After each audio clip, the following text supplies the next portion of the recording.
Bem, amigos da Rede Globo, vamos lá.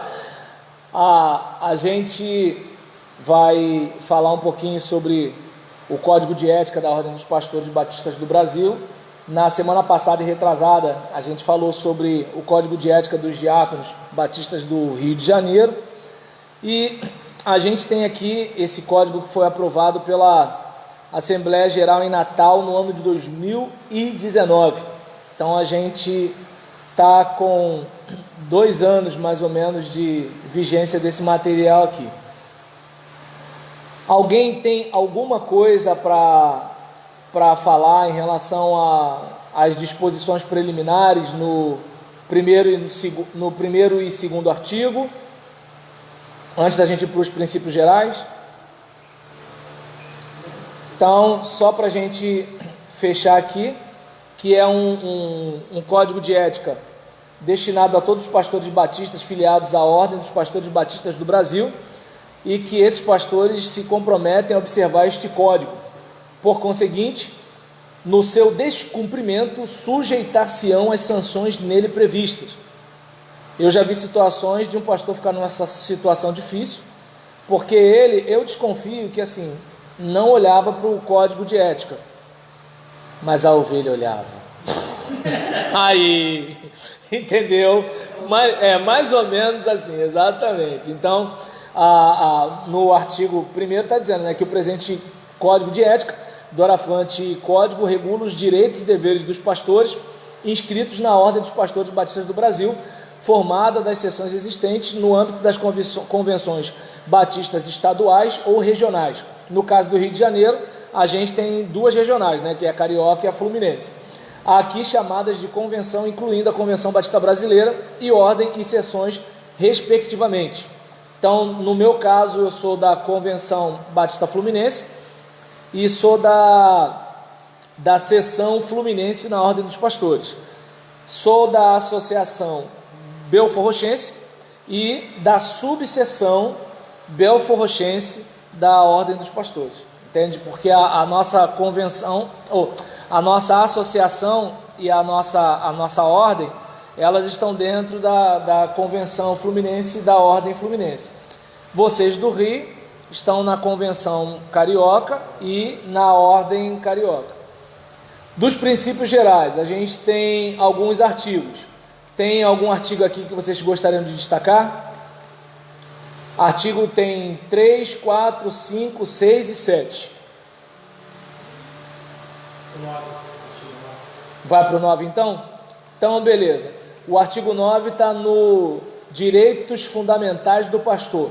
Artigo 9 está que apontar por escrito a quem de direito falhas nos regulamentos e normas das instituições em que trabalha, quando julgar indignas no exercício do ministério ou prejudiciais às pessoas, devendo, nesse caso, dirigir-se aos órgãos competentes.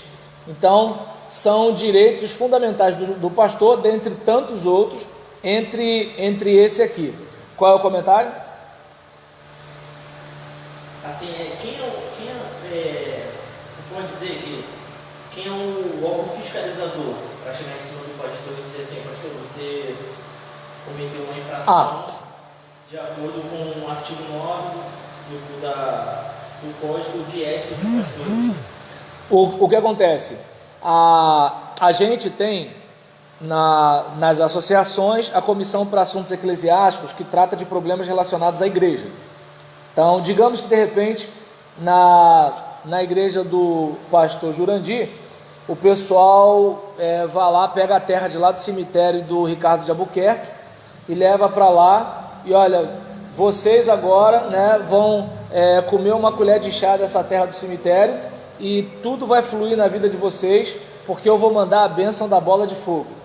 Então, uma questão doutrinária que está tendo na igreja. Aí isso vai para a Comissão de Assuntos Eclesiásticos, para conversar, como assim? Né? De que o senhor está falando, pastor?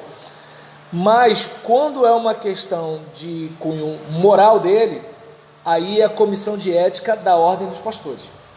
Então, por exemplo, digamos, se às vezes eu posso ter problema com o pastor Jurandir, por causa do jeito dele administrar. Então eu vou levar, porque eu estou mordido mesmo, vou levar, né? Mas na hora que a comissão de ética for analisar, a comissão de ética vai ver em que o código foi ferido. Então, se de repente o pastor Jurandir, ele me deixou na geladeira, é um jeito dele trabalhar, entende? A igreja resolva isso em assembleia. Se ele, porventura, de acordo com o estatuto, não respeitar, né, o pedido de trazer a matéria, porque eu desconfio que toda igreja, todo estatuto tem isso, certo? Se não tem, eu não posso fazer nada. Mas, por exemplo, está ali que, né, os obreiros podem ter um abaixo-assinado, um texto, alguma coisa, dizendo o seguinte: ó, a gente quer trazer esse assunto aqui, porque geralmente o presidente que traz o assunto, gentilmente ele faz uma reunião com os obreiros, e eu não sei se tem estatuto que obriga o presidente a fazer a reunião de obreiros, entende? Na maioria dos estatutos que eu vi até hoje, eu não vi que é obrigado. Mas a reunião de obreiros, ela ajuda em quê? A não ter assunto eventual. Porque na hora que você vai aprovar a ordem do dia, se você não tem reunião de obreiro, alguém pode falar assim: peça a palavra, presidente, eu sugiro que entre assunto tal para a gente discutir também. Se tem reunião de obreiro, aí o irmão, tu tá de palhaçada, né? A gente estava na reunião de obreiro, a gente definiu lá a pauta e agora na frente de todo mundo tu quer palco? Não, claro, o pastor não vai falar desse jeito, né? Mas assim, é uma situação. Se o obreiro ele tiver resistente a essas questões, aí a gente vai para uma instância maior do que ele, que é a ordem onde ele é filiado. E é nessa hora que qual é o problema? Muita igreja não tem pastor filiado. Se o pastor não é filiado, então a ordem não pode fazer nada. Exatamente. Se o pastor não é filiado, a ordem não pode fazer nada. Tá dando para entender? Agora, se ele é filiado, a ordem, por exemplo, dependendo da situação, ele pode ser até desfiliado. Por exemplo, um pastor amigo meu teve um problema de ordem moral, e assim, a igreja assim, não teve conversa não, foi desligado. E aí eu conversando, né, na época eu estava conversando com o presidente da ordem, e aí eu falei: poxa rapaz, mas não tem nada que se possa fazer, porque ele foi excluído daí, assim, ele vai ser excluído da ordem. Olha, se a igreja não tivesse excluído, a gente podia até trabalhar com ele, mas a igreja excluiu a gente automaticamente, assim, chegou aqui que ele foi excluído da igreja, ele vai ser excluído da ordem, entende? Então o desligamento de pastor é muito mais complicado, é muito mais complicado. E no caso de independente? Aí é só a igreja mesmo, não tem mais nada. Só a igreja mesmo, mais nada, entende? Se o pastor é um pastor do bem, beleza, a igreja vai cobrar, vai falar e tudo tal, ele vai atender, a gente vai conversar e tal. Mas se ele for um cara maquiavélico, claro que eu acredito que não existe esse tipo de pastor, estou supondo, né? Então, se o pastor for maquiavélico, a coisa vai para polícia e justiça. Mais que justiça até, né? Entende? Então a coisa vai mais ou menos assim. Depende, se a igreja for na quebrada, não precisa de. Vai o quê? Respondi ou mais alguma coisa? Não, porque tem lugar que, assim, se o pastor fizer a graça, dá ruim para ele. Aí ele vai ter que sair, não precisa nem chamar a ordem. Mas vai. Então, um pastor, ainda no artigo 9, no inciso 9, porque é no artigo 8, né? Mas no inciso 9.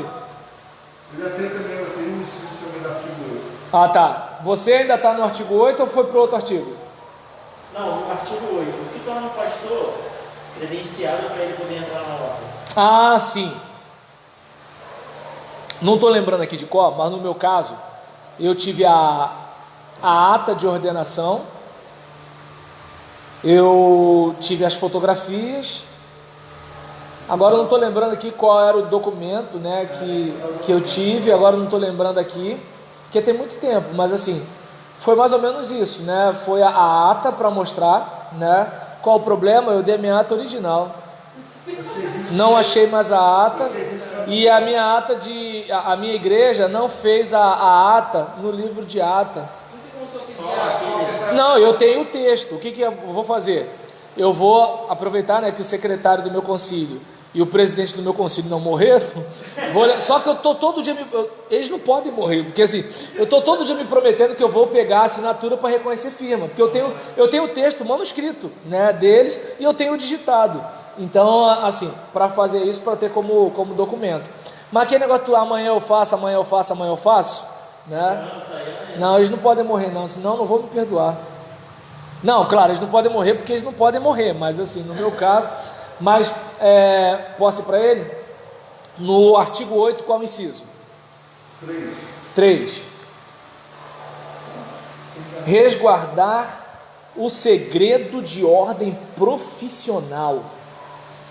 Aquele caso, né? Por exemplo, é uma situação em que você expõe a sua vida para o pastor, certo? E de repente você fez uma picaretagem, mas ele não pode, mas ele assim, se ele usar, tá? Mas assim, depende, se é uma questão que tem a ver com polícia, né, numa situação em que assim, o teu caso já está praticamente assim, aí, geralmente, pelo pouco que eu entendo nisso, né, uma coisa é se você não tem nada que te pegue e ele vai contar, assim, eu acredito que assim, isso eu acho que não pode fazer. Por quê? Porque é uma questão de confissão religiosa, tá dando para entender? Assim, eu posso de repente até orientar, Robson, ó, é melhor fazer isso, cara, porque ó, se você não fizer, vão descobrir, vai ser pior, vai não sei o que lá. É melhor o seguinte, de repente alguém já perceber que você está com boa fé, está assim, mas é orientação. E não, por exemplo, estou lá na cantina da igreja, Natália, tu não sabe da maior, sabe o Robson? Fala, nem te conto. Conta, pastor, entende? Assim, aí complica. Eu vou mais além, o senhor está sendo muito suave. Mais suave do que alguém que matou alguém? Não, estou sendo suave. Alguém chega e fala para o senhor assim, ó, eu matei. E alguém sabe desse que ele chegou até o senhor e falou, não, eu vi eles conversando, e alguém disse o senhor para ir como testemunha ou é indiciado a depor. O senhor pode se privar do silêncio? Olha, nessa área aí seria bom um advogado falar, porque, por exemplo, nesse episódio agora, né, do Jairinho e da Monique, eu acho que a terapeuta só foi chamada depois que assim, praticamente estava tudo assim, ó, tá rasgado esse negócio aqui, e não antes, porque esse tipo de segredo é uma coisa resguardada por lei. Por isso que o que acontece, se, como eu falei, você fez uma picaretagem comigo e eu contei, né, assim, eu tenho até um motivo para ter falado de você, mas no código de ética, né, eu fico numa situação difícil. Então, não estou dizendo que eu vou ser desfiliado da ordem, mas assim, eu vou passar um constrangimento, entendeu? Agora, nesse caso de polícia, eu, por exemplo, eu insistiria em guardar o segredo de confissão, eu insistiria nisso, desde que assim, eu fosse orientado por um advogado. Olha, é melhor você falar mesmo, pastor, porque senão vai acontecer isso, acontecer aquilo, tudo tal, e de acordo com a lei, né, o delegado ou o inspetor, ele pode cobrar isso de você, isso, entende? Porque, assim, essa questão, como é que eu posso dizer? Embora na igreja todo mundo saiba da vida de todo mundo, mas no nosso caso, assim, a pessoa confiou a vida dela. Entende? É como, por exemplo, situações que eu já passei. A pessoa, digamos, ela não era nem questão de confissão religiosa, mas a pessoa ela ia se suicidar. Então, eu não cuidei de uma situação administrativa para acompanhar essa ovelha. A pessoa da parte administrativa estava me metendo malho.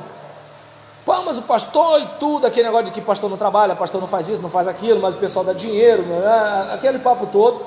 E eu assim, sofri calado a situação para não expor uma ovelha, entende? Uma outra situação, né, que assim, tinha uma dificuldade operacional, né, de coisa para fazer, de documento na igreja e tudo tal. E eu passei o dia ajudando um casal que estava em crise conjugal, né, marido saindo de casa, aquela coisa toda. E você está ali acompanhando. E todo mundo assim, e detalhe, a igreja um monte de gente, e ninguém para imprimir o papel lá, né? Mas como se assim, o pastor é o cara da igreja, né? O cara que assim, é ele que tem que fazer aquele negócio todinho. E eu não resolvi, fiquei numa situação chata, né? E uma pessoa estava sendo bastante mal criada comigo, e eu quieto. Por quê? Eu não posso falar que eu deixei de cuidar da impressão de um documento, né? Porque eu estou acompanhando, né, um marido que está indo embora de casa até para constranger a esposa. Então é um tipo de situação que assim, as pessoas elas confiam a vida delas a você, entende? E é interessante isso, que eu não sei vocês, mas na minha experiência, as pessoas que menos acham que eu mando indireta quando eu prego são as que abrem o coração comigo no gabinete. As que mais acham que eu mando indireta são aquelas que depois que eu fico sabendo que elas têm um podre. E não soube por elas, eu soube pela Rádio Peão, entende? Ou seja, geralmente quem acha que você está fazendo alguma coisa é alguém que assim, não conta, mas está armando. Agora aquela pessoa ali, poxa, ela confiou em você. Ela viu em você alguém que, poxa, é meu pastor. Então, tudo bem, de repente o que ela fez foi muito feio. Mas aí é onde, por exemplo, eu falei com vocês agora há pouco. Quem de nós aqui está livre de fazer uma coisa muito feia? Quem de nós? Né? Então, assim, é claro que a gente tem que fazer todo o esforço para não fazer essa coisa muito feia. Porque a nossa vulnerabilidade está aí, cara. Entende? Então, eu pelo menos assim, eu resistiria, cara. Eu resistiria. Claro que, obviamente, né, assim, lá dentro da delegacia, né, o delegado batendo na mesa, acho que eu ia ficar com um pouco de medo, tá ok? Mas assim, eu ia tentar resistir e buscar ajuda profissional. Mas assim, algum outro artigo, algum inciso, porque já está chegando a hora, hein? Tem o 10, o artigo 10, inciso 7. Artigo 10, inciso 7. Deixa eu ver aqui. Artigo 10 é os deveres do pastor para com sua vida pessoal. Artigo 10, inciso 7, né?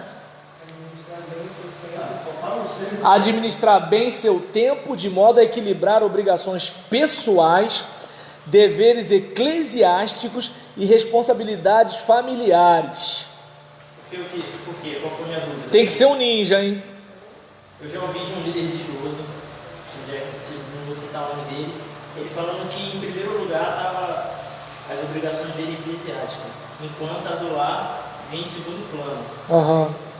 Então, por conta disso, a gente via como se procedia a relação dele matrimonial. Entendi. Era totalmente descontrolada. Então, aqui claramente diz, né, como se deve proceder em relação a isso. Eu gostaria de perguntar ao senhor essa questão aqui desse inciso 7. Essa é a parte complicada, né? Porque é o seguinte, o pastor que joga a família para o alto por causa da igreja, desculpa a expressão esdrúxula que eu usei aqui, a igreja se amarra nesse cara, até o filho fumar maconha. Entendeu assim? Mas sabe que o filho também tá Oxi, cambiando. Sou profeta não, tá, gente? Mas o que acontece? Por exemplo, porque assim, a igreja te acha o máximo, porque você tá lá de manhã, de tarde, de noite, que é negócio todinho. Mas qual é o problema? Olha como é que são as coisas. Vou pegar a minha experiência. No meu termo de posse, eu disse que eu seria responsável no meu cuidado com a igreja e no cuidado com a minha família. Então, por exemplo, eu vou me dar para a igreja? Vou. Mas o meu filho tem que tomar o leite dele. Então é o seguinte, até onde dá para a igreja me dá um suporte, beleza. Onde a igreja para, eu vou emendar, porque o meu filho tem que tomar o leite. Deu para entender? Deus vai fazer, Deus já fez, me colocou como o pai dele. Entende como é que é o negócio?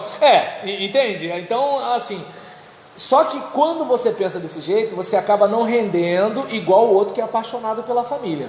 Pela igreja. Porque o cara que é apaixonado pela igreja, ele está lá às 6 horas da manhã, ele está com chapéu para dirigir o trator, entende? Ele cava a sapata, ele vai para o grego, hebraico, aramaico, latim, francês, ele pega, compra um monte de livro de Bíblia, estudo para pagar em 10 vezes, está devendo, ele passa na outra rua para não passar na loja evangélica, entende? Ele está todo em ligação do banco lá de São Paulo, senhor fulano de tal, né? Ele está todo enrolado. Por quê? Porque ele está assim, eu não posso perder a igreja, o pessoal tem que me achar necessário, e não sei o que, não sei o que, não sei o que lá. Só que a partir do filho dele começar a puxar um bagulho, o pessoal já começa a pensar num pastor melhor, entende? Então é o seguinte, não adiantou nada você deixar a sua vida ir para o ralo, por causa da igreja, porque depois, gente, não tem para onde correr, com todo o amor e com todo o carinho pela igreja de Deus, mas a obra fica e a gente vai, entende? Você às vezes você dá o sangue, e você pisou no pé de alguém, é o suficiente, junta 3, 4, começa aquele negócio todinho, daqui a pouco o nego fala que você estava até com um demônio, entende como é que é o negócio? Por exemplo, o pessoal, você apresentou o filho do fulano, você batizou a mãe do Beltrano, você estava no enterro da avó do ciclano, você estava junto com a pessoa, o pessoal esquece, entende? Aí você não cuidou da família, você volta para quem? Entende? Igreja você pode ir para outra, família não, entende como é que é o negócio? E assim, e mesmo que você separe da mulher, não existe ex-filho, entende? Então, aí observa bem, e detalhe, uma mulher inteligente vai ver como o cara largou a ex, e vai assim, ó, se fez com ela, hoje ele está jurando um monte de coisa para mim, ele jurou para ela, entende? Já viu que assim, eu não podia ser mulher não, né? Os caras é se ferrar, pô, quê? Então assim, mas não, pastor, mas ele até chorou quando você pregou, tá bom, irmão. Então, nesse caso aqui, né, já é um assunto para código de ética, entende? Só que dificilmente alguém vai, porque enquanto o pastor está rendendo, todo mundo é apaixonado por ele. A gente estava debatendo ontem sobre o livro Sermão Eficaz, de David, e ele estava justamente falando, o pastor Heitor, justamente sobre o pastor como pregador mais divorciado. Ele pode continuar pregando? Depende da interpretação que as pessoas fazem do marido de uma só mulher, entendeu? Então assim, tem gente que entende que marido de uma só mulher ali é não ser polígamo, tem gente que entende que marido de uma só mulher ali significa que você casou, a mulher morreu, você não pode casar de novo, e tem aquele que significa que você não pode divorciar. Então tem algumas linhas de interpretação, certo? Eu sou do pensamento de que todo santo tem um passado, todo pecador tem um futuro, mas assim, algo que assim, eu não me debrucei o suficiente para falar assim, de acordo com comentário, pesquisa, esse negócio todinho, eu não, entende? Mas assim, tem pelo menos essas 3 linhas aí. Aí a gente jogou essas 3 linhas, a gente perguntando o que a gente achava. Então. Ele queria que a gente desse a resposta, gente, é sim ou não? Bem, se eu for falar da minha opinião, eu entendo que assim, o cara segue a vida dele, porque nem todo pastor se separou porque ele bagunçou a mulher. Às vezes a mulher largou ele. Eu conheço pastores que assim, a mulher cansou de ser esposa de pastor e meteu o pé. Eu conheço um outro que o cara ficou acho que uns 3 ou 4 anos esperando ainda a chance de voltar para a mulher. Quando ela consolidou a situação dela, falou, agora não tem mais o que eu fazer. Mas entendeu? Nesse caso aí, assim, baseando nesse inciso 7, assim, a culpa seria de ambos? Cara, ninguém é obrigado a amar ninguém, entende? Eu entendo o seguinte, eu acho que o pastor tem que fazer todo o esforço, né? Natália, fala pro irmão que em 5 minutos eu estou indo embora. Semana que vem, gente, a gente vai terminar o código, não dá pra gente terminar hoje não. Então, por exemplo, eu entendo que o marido ele tem que fazer todo o esforço possível, né, para se manter casado e bem casado. É como, por exemplo, eu estou indo para 48 anos de idade. Você falou, fica à vontade. Então tá, aí por exemplo, mas eu faço minhas flexões, eu dou minha pedalada, eu faço minhas abdominais. Eu sei que mulher não está nem aí, o cara está estragado e ela chama ele de meu fofinho, esse negócio todinho. Mas, por exemplo, onde eu quero chegar, né, assim, a respeito disso, o meu fofinho que eu falei não foi nesse sentido, tá? Eu falei num jeito carinhoso. Não, que assim, às vezes o cara está sem dente, sem cabelo, tá todo, né? Agora, o que eu estou dizendo é que é o seguinte, eu vou fazer o meu esforço, para quê? Para mesmo depois de 23 anos de casado, eu ainda ter alguma coisa que minha esposa fala assim, ele tá velho, mas funciona, pelo menos isso. Em relação, por exemplo, falei no aspecto físico, no aspecto de relacionamento, eu te amo, com licença, por favor, obrigado, me perdoe, tá dando para entender? Então não é aquele negócio do eu te amo quando tá pensando em fazer sexo, entende? É eu te amo, né? Não, porque no malandramente, né? Então tudo rindo aqui, então menos o Jurandir, que é mais santo que vocês dois. Mas o que acontece? Eu acho assim, conforme está dentro da ética, o pastor, ele tem a igreja, ele tem sua família, Isso. tem sua esposa. Ele tem que tirar um tempo, umas férias, para ficar só com sua esposa, ir para uma pousada, viajar, valorizar mais o relacionamento. Bem, às vezes ele não tem dinheiro para isso aí, né? E às vezes a igreja, por exemplo, às vezes a igreja trata o pastor como se ele não trabalhasse, e ele por exemplo, a autoestima dele já está baleada, porque se a autoestima tivesse boa, que se dane se alguém pensa que eu não trabalho, eu sei o que eu estou fazendo, mas às vezes a autoestima do cara não está boa, entende? Aí às vezes, por exemplo, ele trabalha fora, estuda, tem filho pequeno, tem esposa, entende? O filho pequeno está para lá, a esposa está conversando com um colega da faculdade, entende? Ele está dando sangue lá na igreja, não está trabalhando direito, entende? Porque ele está lá no trabalho com a cabeça na igreja, mas ele está assim, mas aí se eu não fizer, o que vão dizer? Entende? Ele é escravo da aprovação popular, então isso acontece. Agora, o pastor que tem aquela ideia de que é o seguinte, olha, gente, não adianta eu querer fazer de tudo para ser o super-herói da igreja, porque são seres humanos. A hora que eu pisar no pé de quer ver um negócio? Quem é que sempre gostou da mãe todo dia, toda hora? Ninguém, pô. Tudo bem que eu sei que o Gabriel não vai falar aqui, mas quem nunca ficou com raiva da mãe? Agora, se a mãe ficasse pensando assim, não vou fazer isso para ele não ficar chateado comigo. Gente, mãe não é amiguinha, mãe é mãe. E trabalho de mãe irrita. Então, se o pastor não tiver essa consciência, cara, não vai para o ministério pastoral. Não, não, Gabriel não, só a gente aqui, o Gabriel não, entende? Mas aí voltando, o Gabriel não, então assim, cada um com a sua pureza, o Jurandir com a dele, ele com a dele, né? Agora, nós é pecador mesmo. Agora o que acontece?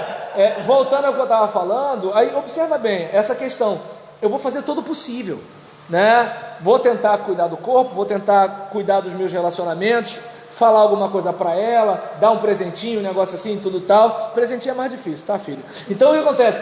Vou tentar fazer essas coisas, mas isso não impede de ela se sentir atraída por um outro cara, isso não impede de ela cansar de ser esposa de pastor, isso não a impede dela achar o seguinte, pô, eu já achei que ele era alguma coisa, mas ele não é mais.